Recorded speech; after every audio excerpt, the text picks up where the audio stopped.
What just happened? The Bulls had a 99.4% chance to get this victory, and it is down to 0 as they take the loss to the Atlanta Hawks, who scored 50 in the fourth quarter. A bunch of numbers to break down and discuss. You see the Quaff, he's here. Katie's back there too. I'm here, and Katie's going to press the button on CHGO Bulls post-game right about now.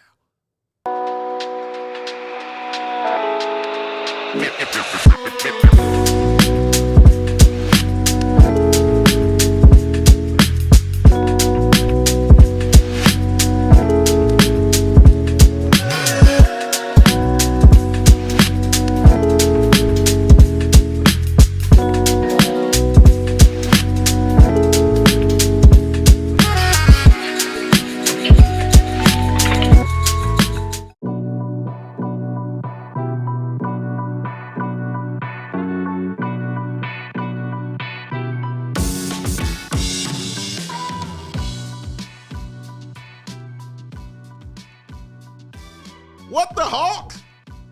Wow. That is a loss. Welcome into CHGO Bulls post game on a sunny side Thursday, ladies and gentlemen. And after that, I think we all might be needing some sunny side in our life. Man, oh, Lord, what was that? But it's the Sunny Side Thursday. Visit sunnyside.shop for bright buys every day, including 50% off your first 3 online purchases. Enter the promo code HICHGO at checkout to qualify. Exclusions apply. Sunnyside Cannabis Dispensary. Bright buys every day, only for 21 and over or Illinois Med card holders. What up, y'all? I am Big Dave. That is Will the Goat Gottlieb. That is DJ Katie Duffy on the ones and twos back there. Wow. The Bulls just lost 141 to 133. They were outscored 50-25 in the fourth quarter. Had a chance to win it. I mean, we thought the game was over with about 6 minutes to go. 99.4%, I believe you said, Will, is the chance they had to win that victory, get that win, and they just could not get it done. Jevon Carter with the game of his life out there. Zach LaVine went absolutely insane, and it didn't matter. Atlanta pulls it out and pulls out the win. And the Bulls, I mean, it's nothing else you can call it but just a collapse, man. It was an epic collapse. Okay, so third quarter. Yes, sir. 1 minute and 32 seconds remaining. The Bulls are up 21, which is the most that they were up in the entire game. Like you said, 99.2% chance to win the game, according to ESPN's win probability. And then in the fourth quarter, they're up 17, 124-107 with 6.5 minutes to go. 99.4% chance to win. From there, the Hawks go on a 34-9 run, and they win. And just for reference, it took until there were, I believe, 17 seconds left in the entire game for the Hawks, who were up 141 to 133. That ended up being the final score. With 17.1 seconds to go, Trae Young had just made a second free throw. Okay. That was a 99.4% chance.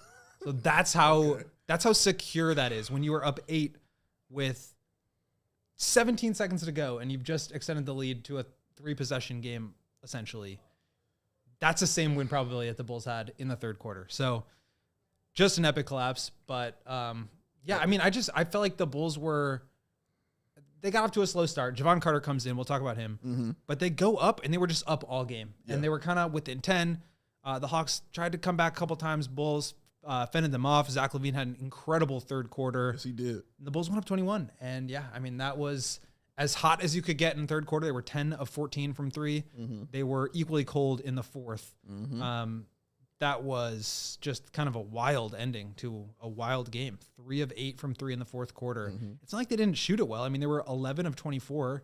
That's not terrible, but 5 turnovers, and they just could not get a stop. Yeah. The Hawks were just on fire, 15 of 24, and they shot 17 free throws in that fourth quarter.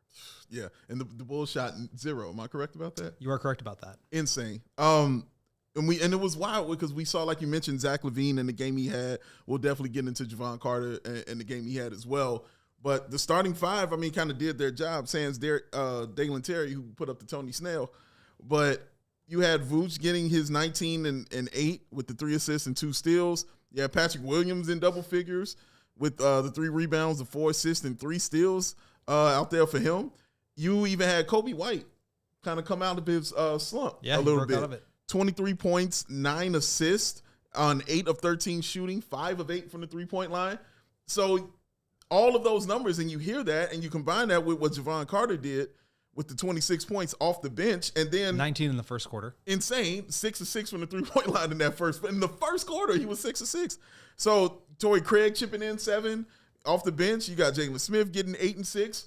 All of that is a recipe for a win for the Bulls, and today it was a recipe for disaster. Well, that's what happens when you give up 50 points in the fourth quarter. Yeah. So those are good enough offensive numbers to win the game, and you feel pretty good about shooting 50, 50, 83 from your field goal splits tonight. 22 made threes, 51%. I mean, that pretty much guarantees you a win anytime, except for if you give up 34 free throw attempts. Yeah. And I mean, this looks like hack-a-shack compared to a team that never touched the paint. And we know the Bulls did very well getting into the paint. They had, 58 points in the paint. So I don't know what the disconnect there was, but just an incredible collapse in the Hawks getting half of their free throw attempts in the fourth quarter. The offense is good enough. That has never been a problem. This was a very good offensive game. This was like one of the better offensive games that you're going to see from the Bulls. Correct. To make 22 threes on 51%.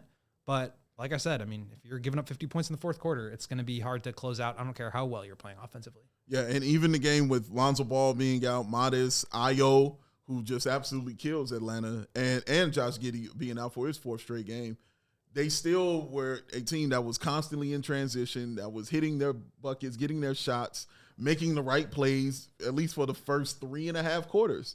That's what they were doing. And Atlanta looked like the team that was on the ropes, that was just turning the ball over ridiculously. We saw so many missed layups. We saw Hunter miss a wide open dunk at the end of the quarter. Jalen Johnson missed multiple layups. It was insane. And those guys are good finishers. They were athletes. They had like a step on guys. Yeah. And they were just missing them. So nothing going right for the Hawks early, but it was really, it flipped for them in the fourth quarter, same as the Bulls, where everything was going right. Like I mentioned, 10 of 14 on threes in the third quarter. And then just, I mean, 3 of 8's not bad. It's like a fine quarter shooting the ball. But when you're giving up 50, it's impossible. It's impossible. Yes, it is not the way to do it. I wonder, has any team ever allowed 50 points in the fourth quarter and ended up winning the game? Oh, that's why we have Katie. She will figure that out. But I wasn't listening. What did you say? Who else has given up 50 points in a fourth quarter game? I will try to look that up. Yes, and won. And won. Who gives up 50? Somebody else who has a basketball stat head subscription can look. That's absolutely crazy, man. But yeah, that was absolutely out of their mind. I see a lot of fans, and make sure you're hitting the like button out there. Please do it for Katie. She just came back from Christmas. All right, do it for Katie. Give her those lights. But I see a lot of people being mad at one Billy Donovan there. Jack Broom saying Billy D Tank Commander. See Tom Rockhill saying if the fire flews for the no timeout, Donovan needs to be launched into the effing sun. 50 points in the fourth quarter. Well, we talked about that. That was really strange for me to see him not call a timeout in that fourth quarter when that run was happening.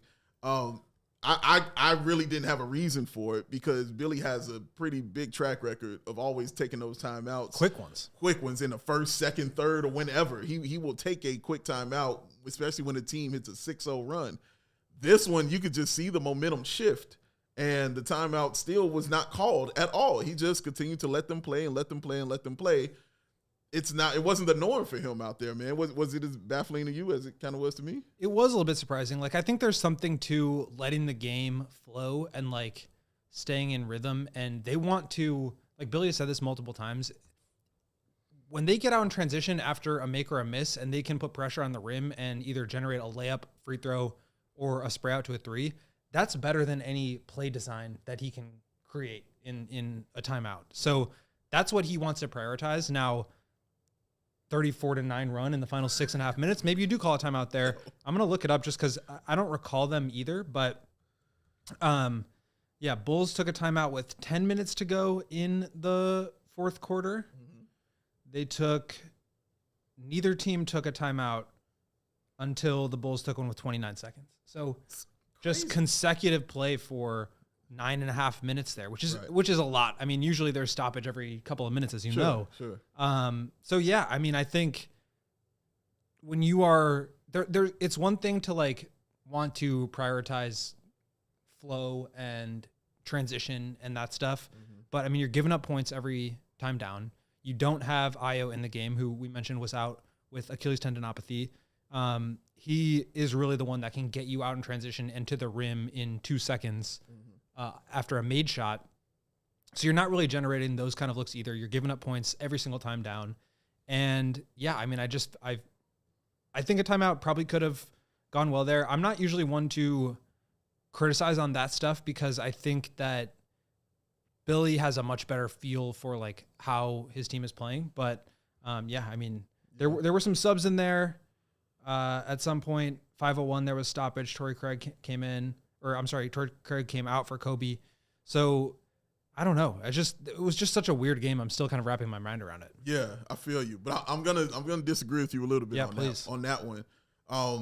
Because you're right. I think Billy usually does have his finger on the pulse of how it feels, but as far as like just how the game was going and you see it kind of turning, I was like, okay, you take the time out here, right? Oh, okay. Well, you let them play a couple more possessions. Okay. Well, now you take the time out when they're clearly just going. No. Okay. Well, we're gonna wait a couple longer to do it, and you just saw them kind of implode. And Billy isn't a coach to let that kind of thing kind of happen, and that's why it was so weird for me. And if it was a guy like Jason Kidd, who Jason Kidd is known for taking weird timeouts. You know what I'm saying? Like. So if I saw that happen, I'd be like, well, yeah, I've seen him do those kind of wild things before. Okay. Billy, he's a little more level-headed when it comes to doing those kind of things, a little less experimental, I guess is a better word, when it comes to doing those kind of things. So watching him do that just was really surprising and shocking to me. I understand why Atlanta wouldn't do it. You scoring 50. You going on a 34-9 run, like you said. It makes sense.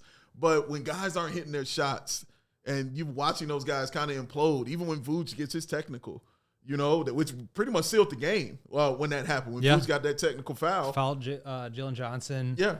Giving up the 2 shots to extend the lead to 5 and then the technical to extend it to 6. It was a done deal after that point. And I believe that's when he decided to take the time out and like that.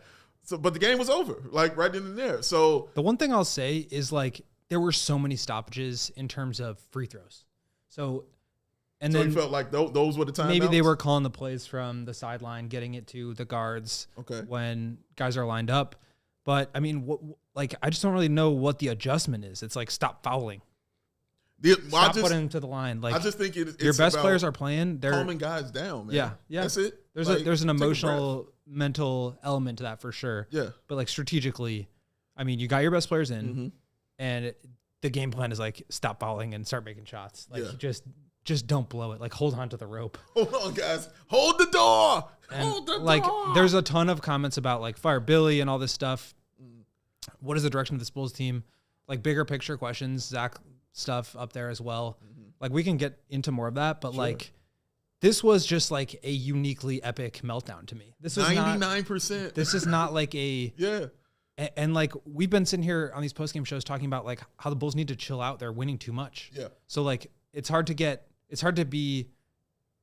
take some of these, like, you know, what is this team's direction? Like, this is what they should have been doing. This is, like, not a disaster loss. I mean, it's a bad loss, but it's, like, all things considered, probably a good thing. Yeah. Oh, if we're looking at how I'm looking at it, yeah, I'm over the moon. Like, it was good for me. And watching that, I was like, it was good for me. It was good for you. I was cool with it. Like, I had no issue with it. But just watching how they did it, I think is what was a little bit surprising because I hadn't seen that before. And again, like they said, it was a 99.4% chance with about 6 minutes left of the Bulls pulling this victory out, which means it's pretty much a done deal. Katie was wrapped up. She had her drafted. Katie had it all ready to go. You know what I mean? Yeah, we about to hop on and get it done even faster than we got on this one. So, yeah, she was a little surprised like all of us were when we found out that Atlanta was coming back and taking that victory, man, and did it at home as well. And the Bulls and the Hawks usually play these kind of crazy games. They really do. It's because neither team OT plays defense. Yes, they just run back and forth, up and down the floor. Ayo Dosunmu, the game winner of Ayo Dosunmu the one time, or the game winner Atlanta had when they threw it from out of bounds. Like they Kobe have these putting games. up 42 in the play-in. Like just these two teams really, they just have like a weird chemistry together, and like it's always offensive explosion and like zero defense whatsoever. Zero defense, man. But except for Io, who shuts down Trey, but he was out. The warden on there. But yeah, man, like I also found it surprising. Well, let me ask you if you found it surprising that Dalen Terry was the one who was in there in the starting lineup, but don't answer it yet. Because first, let's get this break first, and let's do that. And then we come back. I need you to answer that question for me. We'll also get into Javon Carter and some more big picture stuff as well here as we rock with you on the CHGO Bulls postgame. We are brought to you by the finer side of life. That is Sunnyside. Sunnyside is your home for judgment-free cannabis shopping, a place where all kinds of visitors are welcome to explore, discover, and purchase a wide array of high-quality hydroponics in the city. Sunnyside has everything you need to elevate your summer, winter, spring, and fall. It's your one-stop shop for all your cannabis needs. Sunnyside has an expertly curated menu with over 100 strains to choose from, plus easy online ordering and in-store pickup. Sunnyside is Illinois' favorite dispensary with locations in the city, like Wrigleyville and River North, all the way to the suburbs like Champaign, South Beloit, and much, much more. And available right now, they got that new LTO, that limited time only. That's how the kids talk. Island Vibes, yeah, man. Jamirish, available in disposable vapes. 5-10 cards and live resin gummies. Lord of mercy. Good news, Island Vibes. For next level staycations, destination relaxation, puff puff a paradise. So visit sunnyside.shop for bright buys every day, including 50% off your first 3 online purchases. Enter the promo code HICHGO at checkout to qualify. Exclusions apply. Sunnyside Cannabis Dispensary, bright buys every day, only 21 and over, or Illinois Met card holders. Dave, can you hit me with a Ray? Can I do what? Hit me with a Ray.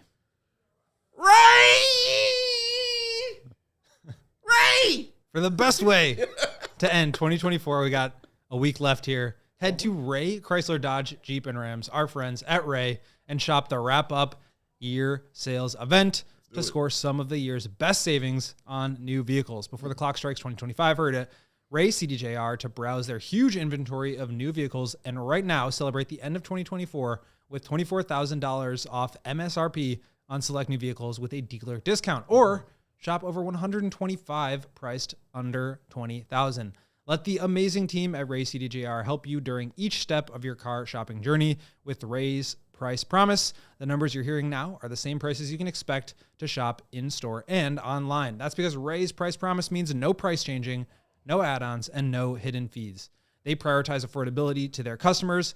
Hurry into Ray CDJR today and shop one of Chicago's largest inventories, and then drive home with more money in your pocket than you'd expect. So if you're in the market for a new vehicle, then you have to check out the team at Ray CDJR.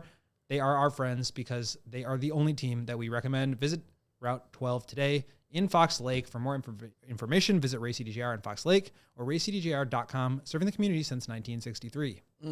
Hanging out with you on the CHGO Bulls post-game show. That's Will to Go Gottlieb. I'm Big Dave. Make sure you are hitting that like button and do it for Katie. Do it for Trojo. Do it for yourself. Do it for Christmas. Do it for Kwanzaa. Do it for Hanukkah. Do it for all the wonderful things that make the holidays the holidays. Hit that like.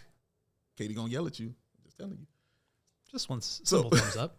I was asking you before the break, were you surprised to see Dalen Terry get into the starting lineup? Because we had seen guys like Julian Phillips get that start also. He was a DNP CD. Yeah, exactly. So were you just a little surprised though watching Dalen? A little bit, but they have been a little bit flexible here to try out some new guys. You have Io obviously out. Lonzo and Modest are both back home with illness, and then you have Josh Giddey who did the ankle in that Raptors game, and so he's been out for a little bit of a while here. And so, look, this team does not have a lot of wing depth, and I think they need to start to develop some of that wing depth. Yeah. One of the guys you would hope to develop, Modest, is not playing. Julian, I'm not sure what happened with him. THT gives you 5.5 minutes. But really, it was Javon Carter for the majority of the game. Billy rode him after the hot first quarter. And Dalen with the foul trouble. I mean, he had 3 fouls in the first quarter and then 4 immediately after checking in to start the second half. So just kind of a tough game for him. But the assignment is just be big and long on Trae Young. And I think that's really the recipe that Billy has gone to time and time again here, which is Ayo's length on Trae Young, Dalen Terry's length on Trae Young, and then Javon Carter, who's really a pest on the ball. He's gone to him at times too. So Torrey Craig got some minutes. THT, like I said, got some minutes. Oh, I messed that up. I was looking specifically at the fourth quarter, but THT 14 minutes, Julian Phillips 13. 2 points for him, three boards. THT 22 minutes, 0 of 6 from the field, so he struggled, but was a plus 14. But Javon Carter, like I said, carries the majority of the burden there, with Dalen only getting 9 minutes. Javon 36 minutes, 9 of 15, 7 of 11 from 3. Made 6 of 7 in the first quarter, and just like opened up the game as soon as he got in. I mean, the Bulls were down, I think, like 12-3. Yeah. And then all of a sudden it was like 21-13. Like they just went on this incredible run thanks to Javon just hitting 2 4-point plays. Yeah. I mean, and we haven't seen him. I believe this was the first quarter minutes that he's played all season. Yes. No, so he's been not only like out of the rotation, but like, I mean, he's barely played. And so for him to step up, and I will say this, like, he was getting a lot of praise for his professionalism. He is one of those guys that you just see working every single time you go in for a practice or shoot around. He is getting shots up. He's at the near court next to the media where we usually do our scrums, and he makes everything. I mean, he is just absolute water. And so he just has struggled with his shot since he's really joined the Bulls. But this was one of those games for him that, I mean, was it a career high? No, I think he had 30 something, but I mean, it's got to be up there for him in terms of like best offensive outputs of his career. I believe career is 36, if I'm not mistaken. I believe he had a 32-point game also with the Bucks. Go ahead, Katie. Yeah, it's his career high with the Bulls. Right, for sure. Overall, like not his career high. Yeah, so 36 points career high, then 32, and then tonight. Yes. So yeah, no, he had a great game. Also, as you played 35 minutes, as you mentioned. I mean, to not play all those games and then to come in and play 35 minutes like you've been playing all season long, I mean, honestly, it's a testament to what you were saying about him staying ready and how much work he puts in. And, you know, as guys, as the saying goes, you play how you practice. And you always talk about, you see him at that practice always just going so hard, even after practice is over, getting shots up, you know, doing those kind of things like that. Always encouraging guys when he's on the bench. Always the first one up to encourage the young fellas and to give them a little something in their ear also when they come off the bench. He's always been that kind of teammate for the Chicago Bulls, and just in general. As long as I've known him, as he's been in the NBA, I've never heard an issue from him. And that's why he stays in the league, as in addition to the good shooting and things like that. But and like I'll say this, you know, I saw like the Nuggets had a big win against the Suns a couple nights ago. They obviously lost to him on Christmas Day, but they're a team that, like, you know, a lot of people talk to them. I see like on Twitter DNVR guys talking about like how stale they seem, and it's like they're above 500. Obviously, they're a championship caliber team. Yeah, they're thinking on different. But like they're thinking on a different level. But like their vibes have been like kind of stale, and you look at that in comparison to, and you made me think of this with Javon's attitude and just like being a cheerleader on the sideline, being excited for guys when they hit shots, you know, dapping people up when they come to the bench, that kind of stuff. Like this Bulls team has had really good vibes this whole year, and they're not even like, I mean, they're in the 9th spot right now. Lead at 10th now. Maybe they moved down to 10th with the Pistons and the Raptors, I believe, winning tonight. Or maybe it was another team because the Raptors seem to have lost. But in any event, like the Nets, I think. They just have a good attitude and a good vibe about them this year. And so this was one of those games where you start to see that at the end with the Vooch Tech throwing the ball up, where it started to get a little iffy. And like they've had some bad losses, but like have been able to like, and I think it's because they kind of know like what the stakes are. But yeah, it's just Javon's been a big piece of that energy that this team has. And I wonder if a loss like this would kind of knock them down a peg. Yeah, drops them to 13-18, their third straight loss. Philly is now a half game out of that 10 spot that the Bulls currently occupy, while the Bulls are sliding down. And the Pistons also winning, you know, kind of took them up there too and knocked the Bulls out of that spot. But back to Javon Carter, man, like I hate saying stuff like this because, you know, I don't like people talk like, oh, I'm playing the right way. But those kind of things, you attest to him when you see him, like not even playing the right way. I'm just talking about being a professional. Well, he fulfills his role. Yeah, he's a professional. You know what I mean? Like he knows his job and what he does. And he knows a guy. You can tell he's a veteran who has been on different teams, or in how his road to the NBA has been. Like, he doesn't take those things for granted. Like, he talked about that when we talked to him and had our interview with him. That's a flex. So we understand what his mentality is and how much playing for Chicago really meant to him, because he talked about that a lot. Like, he couldn't stop smiling that first day on media day. And I remember asking him, like, candidly, like, hey, man, how does this feel for you? And he was just like, bro, I don't even have words to describe what I'm feeling right now. Like, he was just radiating inside for having that jersey on. So he's playing for his dream team, but he's not getting the opportunity to get down on the floor constantly. But it hasn't deterred him mentally, where it would for a lot of guys. And so that's why I'm giving him the credit as far as calling him a professional and a guy, like you said, Will, who knows his role and knows what he's supposed to be doing. So when he has games like this, I'm sure he's expecting it. But for us, we're just like, whoa, we're a little surprised seeing him out there. Like, we know you can shoot, but dang, like this, like, got to give him his credit. I think this is a particularly good matchup for him, right? Like, we talked about Trey, obviously not somebody who's defending at all. No. But someone who Javon can really hassle and get up into full court pressure.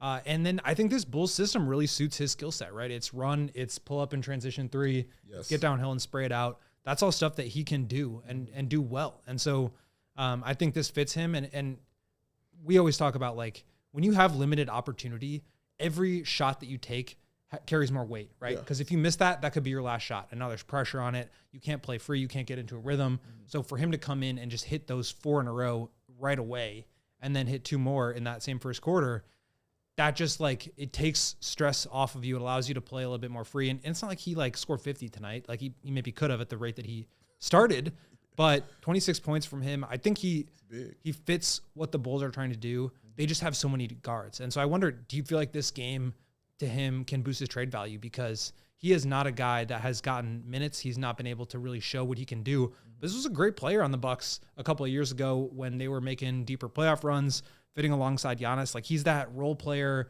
3-and-D transition point guard that can be a point of attack guy defensively and can really get threes up at a high volume. Like, that's a player that people could really use, I think, around the league. He's making more money than, like, technically he should be. Like, I don't want to say he shouldn't be making money, but, like, the contract is probably bigger than what his production is, is a more fair way to say that. But, like, this could have been kind of an audition for some other teams that need a little bit of a point of attack, third or fourth guard off the bench type who can kind of light it up a little bit. And he showed you that he can do that tonight. Yeah, like, it was amazing to watch. And you're right, like, teams, this definitely boosts his trade value, to say it bluntly. Yes, it definitely boosts his trade value.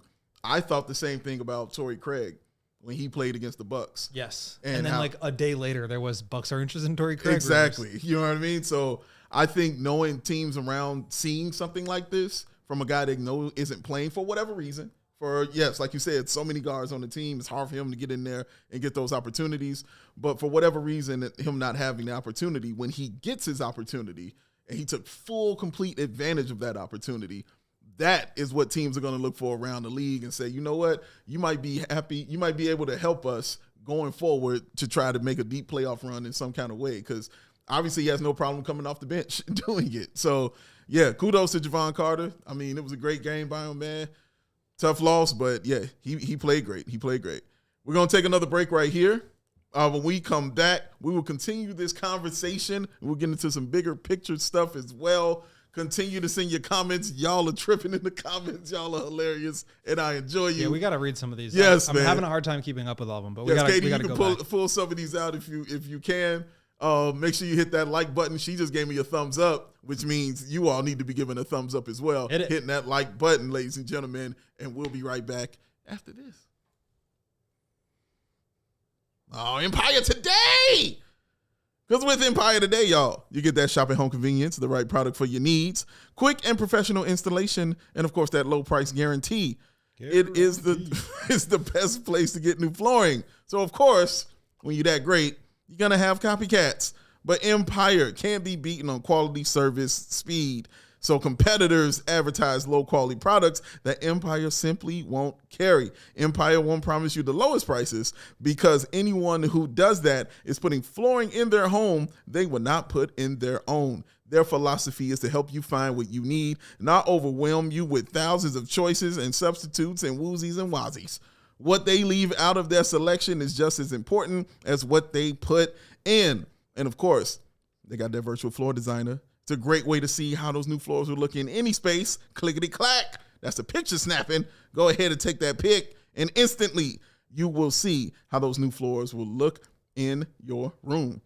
You don't want to shop at, a big box store. Why? Because it can be frustrating.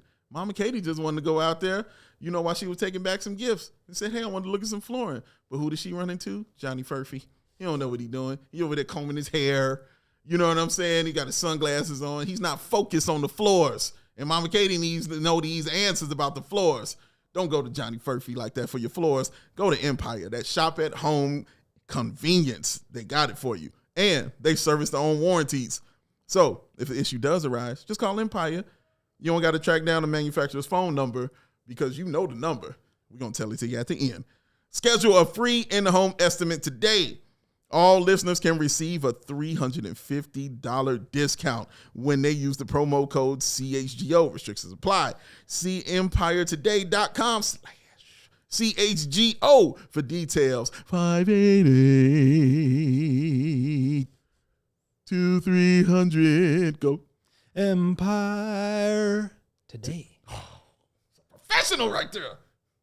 Talking about go. Katie's a little under the weather, so we didn't want to. Yeah, we didn't want to put her through that. I care. We're reasonable people, Yeah, we're very reasonable. I appreciate that very much. We are definitely reasonable. and we're in Studio B, so there's not a lot of places that she could push back in her rolling chair Go right through the glass and get out of this. You know what I mean? She wanted to get out of here because she wasn't ready for game time. So can you tell me what time is it, Dave? It is game time. Who? Game time is focused on togetherness this holiday season, and that means when you bring people together to live events to experience it together, because it's the perfect gift and it's the perfect time to celebrate in the last couple days of 2024 and into the start of 2025. Game Time has a new feature called Game Time Picks that makes it easier than ever to get live tickets for events and games, and they filter out all the fluff to only show you the best incredible deals on great seats, so you don't have to waste time wading through a million different options. Maybe there's a game later on this week that we can talk about next week. Maybe. At the Bulls, but maybe there's a game on Saturday against the Bucks if you want to go see Giannis. Got that right. Or maybe you want to drive up to enemy territory and try to find seats for Bears-Packers next week for the final regular season game of the year. Oh, Bears. If you want to do that, you should check out Game Time.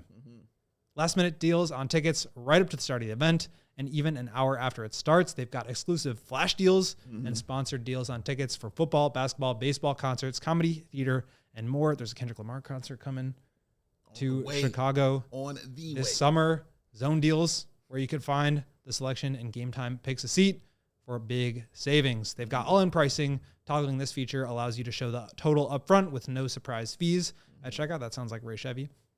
Seats, views, so you can get a panoramic view of your seat before you buy. Lowest price guarantee, or Game Time will credit you 110% of the difference. And they have Game Time ticket coverage. Your purchase is covered with the most flexible customer service policy in the ticketing industry. So take the guesswork out of buying tickets with Game Time. Download the Game Time app, create an account, and use code CHGO for $20 off your first purchase. Terms apply. Again, create an account and redeem code CHGO for $20 off. Download Game Time today. Dave, what time is it? Game time! Hoot. But we mentioned that other game that could be happening pretty soon here. Yeah, the Milwaukee Bucks. No, I'm thinking bigger. You thinking a bigger game? I'm thinking better. Better than that? I'm better. I know where your brain is, sir. Tell me where. It is the CHGO Sweet Takeover. Derrick Rose night. You need to be there. January 4th is going down, y'all. Bulls versus the New York Knicks. It is Derrick Rose night. I cannot tell you how excited I am to be there, and I want to see you there with us, and this is your opportunity to do it in style. Come hang out in a suite. Who do you even know that has a suite? Well, now you know us. You could come through and catch yourself a deal on it. Why? Because all you can eat comes with it. All you can drink comes with it. Dessert cart. He got to have it. And, of course, that swag bag that's going to come with the official CHGO D-Rose hoodie, y'all. That hoodie is awesome. It is sweet. It is even a logo for someone in the chat. It is that dope. ladies and gentlemen. Have that on your hoodie with a bunch of other awesome things in that swag bag just for y'all. And all of us will be up in there. We'll be doing a show from there as well. You guys can sit and watch while we do this show and participate with all your shenanigans. We are here for it, ladies and gents. I am very, very, very excited for this honestly, night. it's going to be amazing awesome. night. Will Purdue's going to be there. Like you Will said, Purdue is we're gonna going to be be doing in a live effect. show. Joakim Noah is going to be in the house. Taj Gibson, Tom Thibodeau. A lot of the old friends are going to be there. And I think it should be a good game. I mean, these Bulls are playing well. They're playing fast. The Knicks are obviously one of the better teams. That game against the Spurs was awesome on Christmas Day. So I think it'll be a great basketball game and a great moment to celebrate Derrick Rose. And if you're a diehard, guess what? $100 off is what you're going to get to this event. So if you're not a diehard, it's pennies, y'all. Seriously. Go ahead and sign up and save yourself some money to this amazing night, January 4th, a night for Chicago. Everybody will be up in there, y'all. I promise you this. Come hang out and do it in style with the CHGO Sweet Takeover. Oh, the other game that I'm looking at, this Bears game. We hear our Bears guys out there getting excited. I don't know why, because it is 6-3 right now. But you know their post game is going to be great. Oh, you know it's going to be amazing. We're like sitting here on the couch in our studio watching the Bulls. Yes. We got a new door lock. Yes. And one of our new coworkers couldn't get in. I had to let him in. Lance freaking Briggs. I can't get over that. It's Lance Briggs just walking around the office. Hey, Lance Briggs, I used to cheer you for years and years and years. Crazy stuff going on here at CHGO. And now you're here in the office. This is really amazing. Just watching the Bears with the guys over here. The They're guys, gonna have a the crazy post game after this, so stay tuned for that. But yeah, shout out to all y'all. Crazy to just have Lance Briggs here. Shout out to all y'all who came out to the tailgate. Also, last tailgate of the season for the Bears. That was a great time. Shout out to Isaac. Shout out to, I forget your friend's name. I want to call him Nate, but I know that's wrong. But I think it's Ryan. Shout out to him. And yeah, we talked ball for about a good 40 minutes. That was a great conversation talking to him. All the other diehards that I met, that was just really cool to do. Shout out Greg Braggs. Adam Hogue popped in for a little bit. Karn was there. Emma, Sarah, like everybody was in effect, man. It was a great time. Great to see everybody who came through. Yeah, can't wait to do that again, man. I love when they do the tailgate. It's always a good time. So, yeah, it was fun. Just like watching this Bulls, if you feel like I do, just like watching this game, man. Well, I guess, let me ask this question about Jevon Carter going forward. So, does this lend more credence to, dude, why wasn't he playing in the first place? Shouldn't he be out there a little bit more? And do you expect it to be a little bit more with Giddey, still being an unknown right now for the Bulls? I don't think so, just because he had opportunities last year, right? This team had injuries. Zach was out for the whole season. Lonzo was out for the whole season. Obviously, you had DeMar and Kobe playing well, but Kobe and I were playing 38, 40 minutes a night for the entire second half. They needed guards, and they just didn't have it. And Jevon had opportunities, not a ton, but he just didn't take advantage the way he did tonight. Would it surprise me if Billy gave him extended opportunity just based on this performance? Not at all. Billy, he always says, if a guy's got it going, I'm going to keep him in there. Sometimes he's just searching for a spark off the bench. And Jevon gave that. So maybe he rides that out. He played all right the rest of the game, 7 points the rest of the way, but played good defense on Trae Young. I do recall him turning to Jevon Carter in the past against Trae Young. So I wonder if it was more, obviously, no Lonzo, no Ayo, but also the matchup and just that being conducive to him having a good night. So I think it's just hard to play six guards in a game. Yeah. Yes. Very. But maybe the Bulls continue to have minor injuries, nagging stuff here and there, and that can get him some more opportunity here leading up to the February 6th deadline. Yeah. I was going to read a question, but then I remember Katie was pulling out questions for the fans, and I'm guarantee you she pulled the one out I was just looking at. So, Katie, if there was some quotes from the fans you want to him up here and say, we would love to hear from you. Yeah, I didn't pull out I didn't pull out questions so much as I pulled out statements. Okay. My favorite funny comments. Hey fam, I think the Bulls are not a very good basketball team. I love when people just state the obvious. So. Well, I mean, look, this team is 13 and 18. They're not a very good basketball team. They're not a very bad basketball team either. Right, and I think we saw an earlier question. I'm forgetting who asked it. I apologize, but what is this team's direction right now? I think they are stuck in the middle ground, right? They're not bad enough to be at the top of the draft. They're not good enough to be a real playoff team. They are kind of on a fringe play-in, and that's not a place you want to be. So they have to get themselves, I think they've picked a lane. I don't think they have gotten themselves into that lane. And that is what they need to really prioritize the rest of the way. It's what they should have been prioritizing for the first 30 games.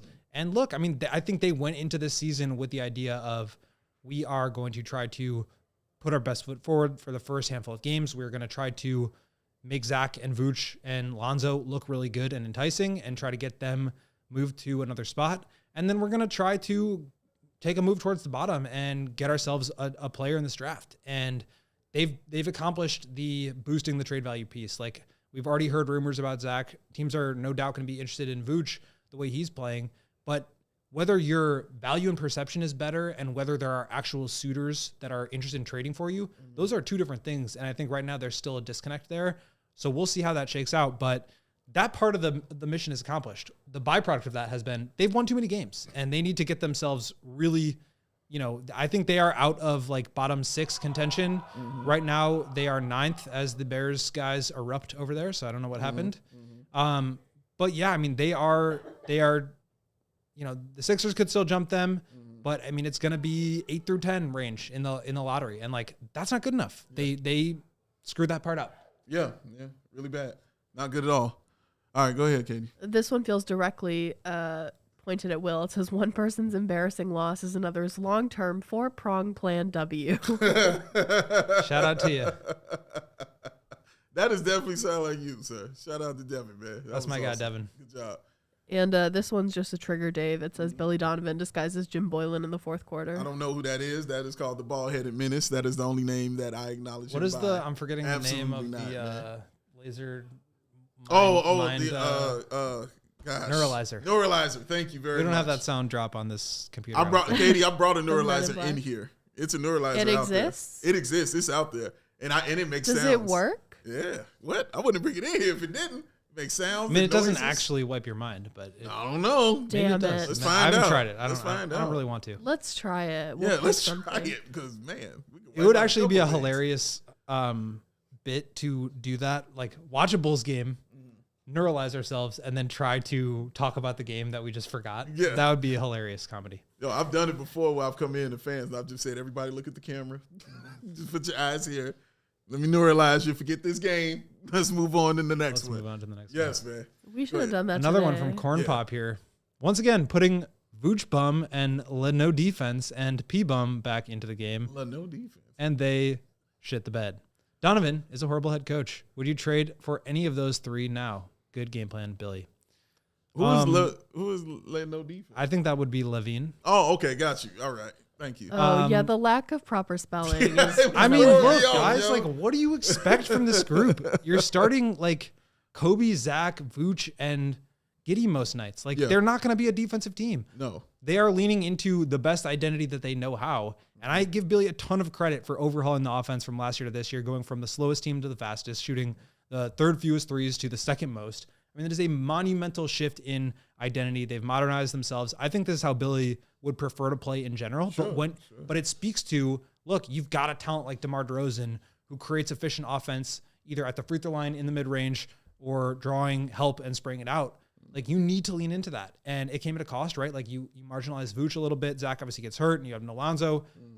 There's plenty of excuses at the end of the day. Like, they underachieved, but I don't think that was Billy's fault. I think it was Billy making the most of a very flawed roster. Yeah. And that's exactly what he's doing again. Like, I have a ton of, I always was like a Billy guy. Yeah. I have way more respect for the way that he has handled and managed this situation. I mean, even from a Zach perspective, this did not end well last year, right?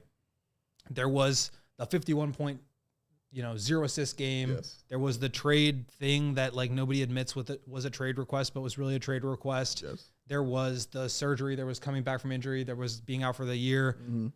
It was uncomfortable. Like, this could have gone really poorly and been awkward and been uncomfortable. Zach has come in with a great attitude. Yes. He's playing the best basketball tonight. Was a season high 37, I believe, for him.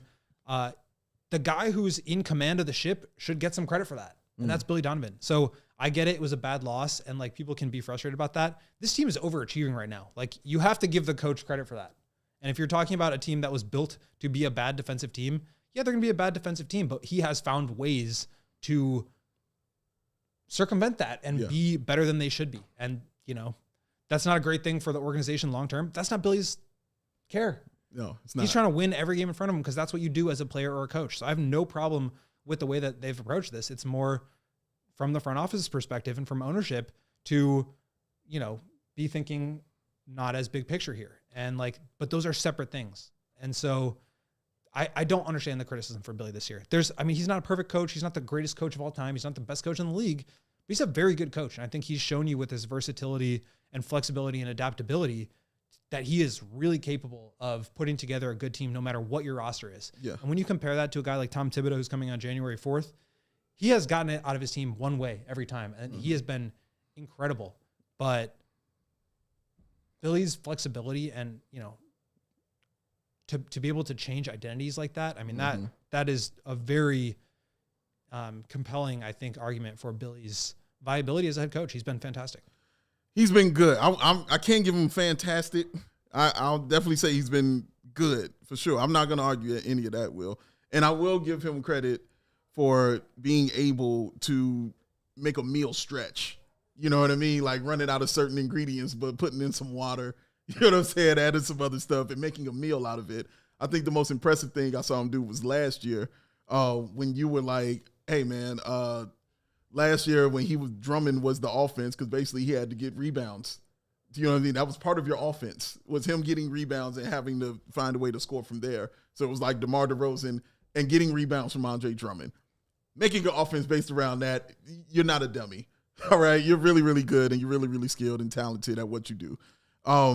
Just like he deserves the credit, he deserves the blame too. I think, and I've always felt like that. I've always said that to you. Like when guys are good, yes, you give them the credit when they're good. When guys aren't great, yeah, you give them the blame when they're great. You have to be able to take both. Billy, I think, has definitely taken both. I don't think he's a bad coach either. I think he could definitely coach. I think that's proven already. Has he made mistakes? Sure. Has he had successes? Absolutely. He's right in the middle. Exactly what the Bulls are. Like kind of right in the middle kind of coach. With better talent, I think you'll see obviously a better version of him and his coaching skills and things like that. But yeah, bad situation, tough situation for Billy things. But and to answer these questions, Jamoy, what has he done to keep his job? That's what I just said. Like he's been so adaptive and made the most out of the talent that he has every single year.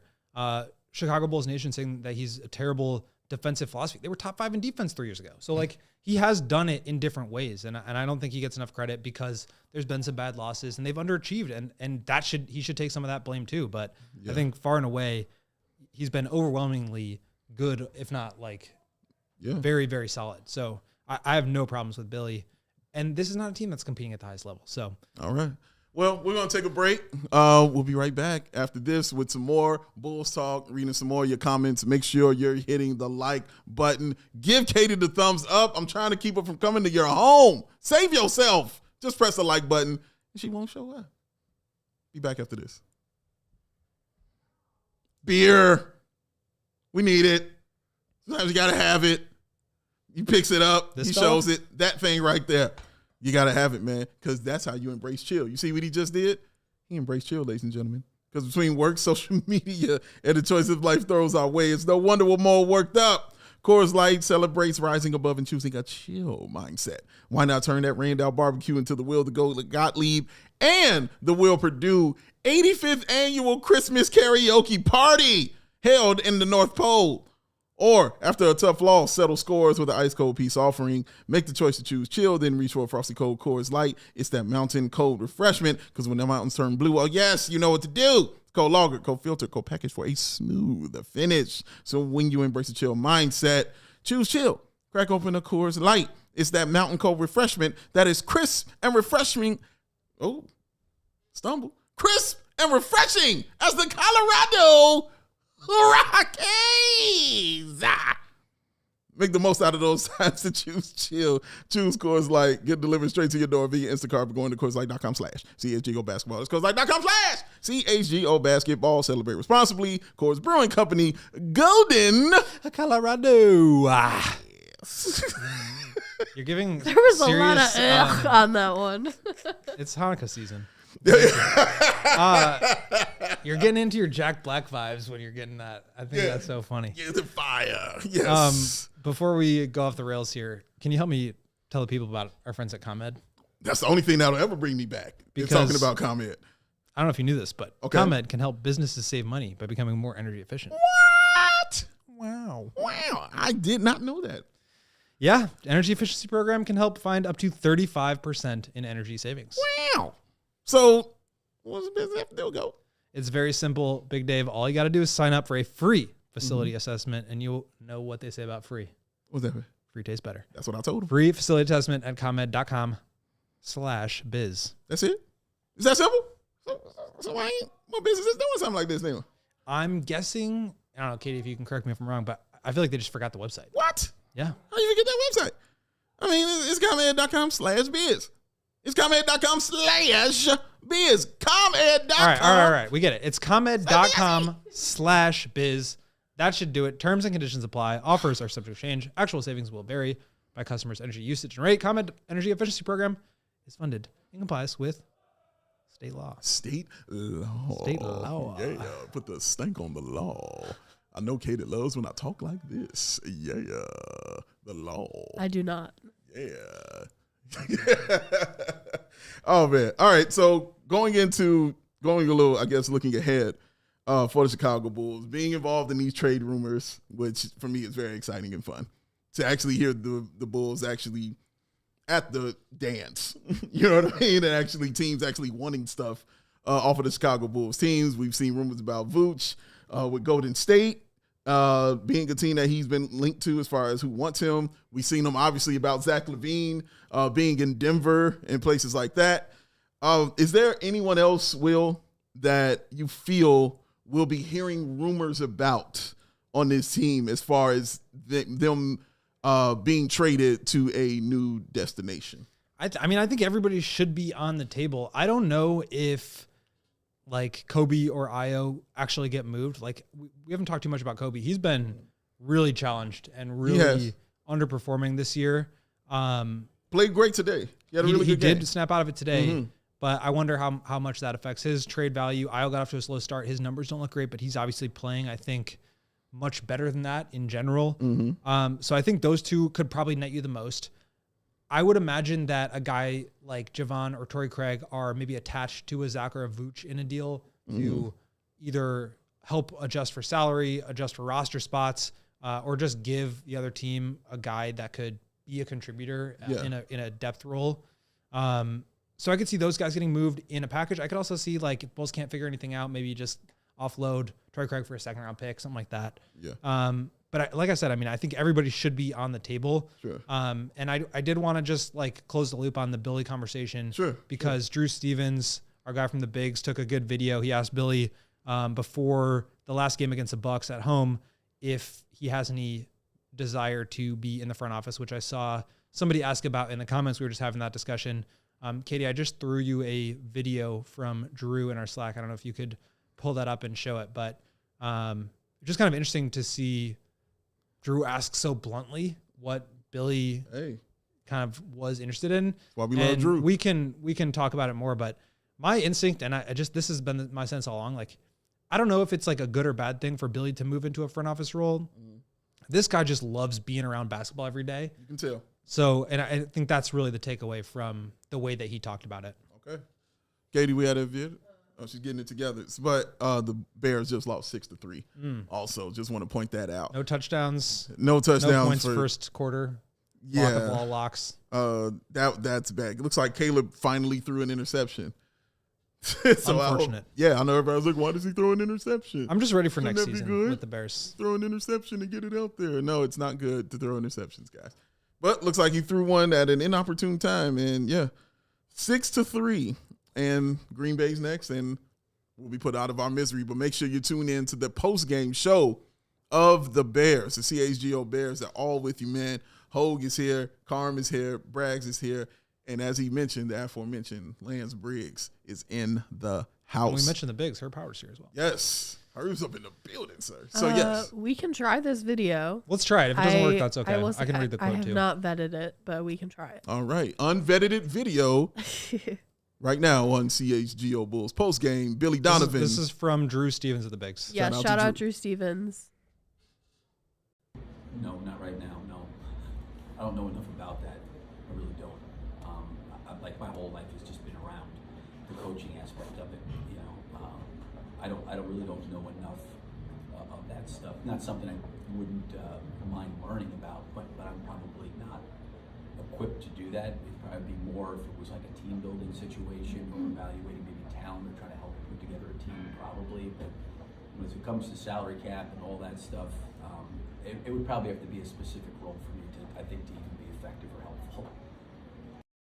Billy Donovan discussing if he would join the front office. Yeah, I've seen like, I think it was Devin put it in there about like moving him upstairs to like in like a Brad Stevens comparison. Mm-hmm. And look, I mean, I think Billy could figure it out because I think he's just a very smart guy. He's obviously recruited at a very high level. He's won in college. And I think that's more similar to front office stuff in terms of like roster construction at the NBA level than like obviously coaching is. But Billy knows ball. My sense though is that he just loves being around the day-to-day grind of it. Yeah. Like you really have to love that process. And like I think even we at times start to realize that in our roles where it's like, I mean, I'll speak for myself here. Sure. Like I love this job. This is my like I can't imagine having any other job. It's a dream. But it's really also a grind at times. I mean, it's nights, it's weekends, it's watching, 50-point fourth quarters, and it's like an incredible job. It's a job. And I think you really have to be in love with the process of it and the process of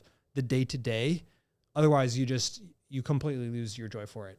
And like, to me, Billy embodies that so well. And so that's just my sense with it.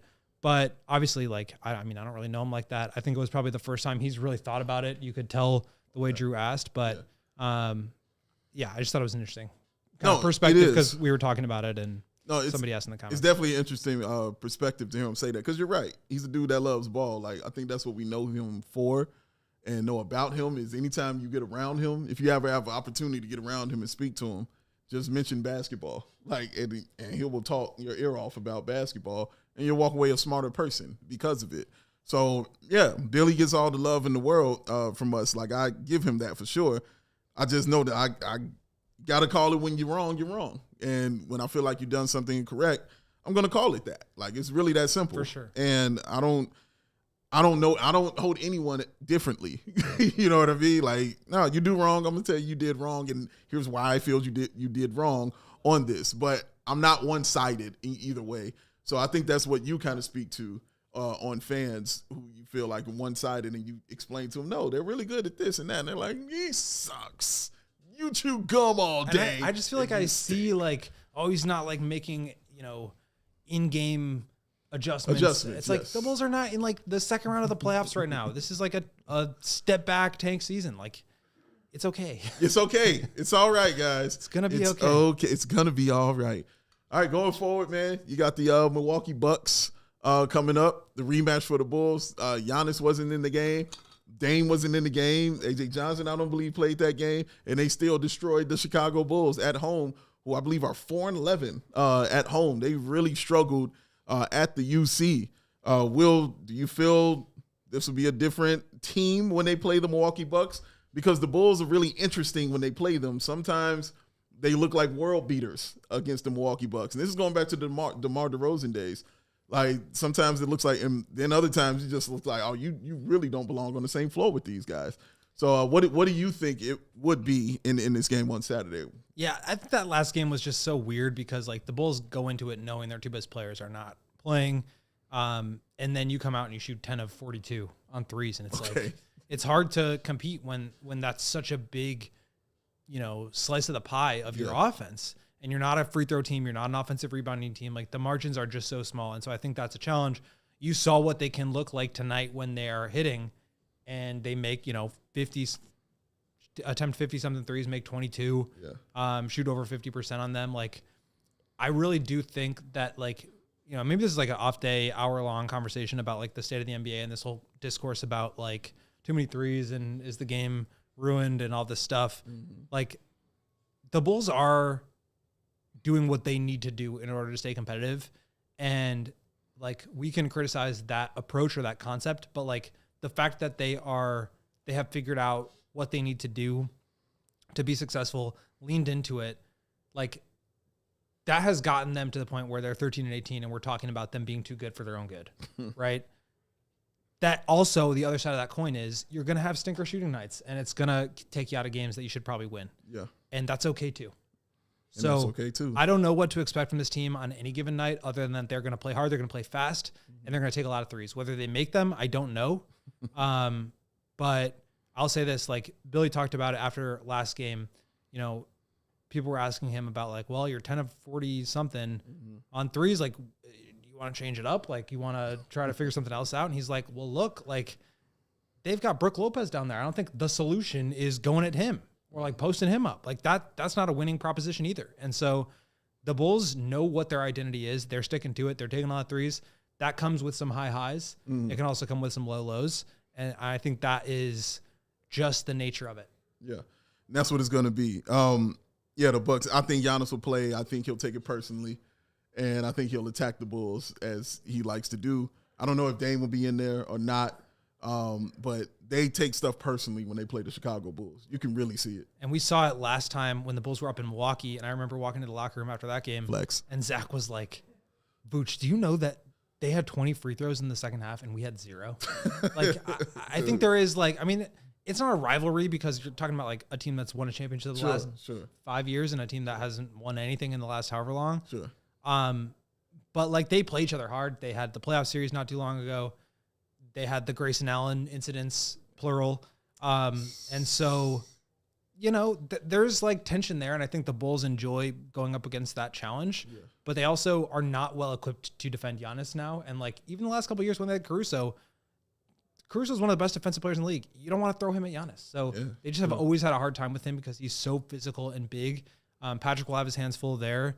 But yeah, I just don't know what to expect from this team on a night-to-night basis. And I know that can be really frustrating for fans. But I also think that's just, like I said, the nature of the high-variance game that they're playing. And they really need to be playing that high-variance game. That's true. All right, we're about to wrap up, but I want to give the last note to the one and only Miss Katie. I just want to let you guys know I ran a poll during the show today. It was, will the Bears find a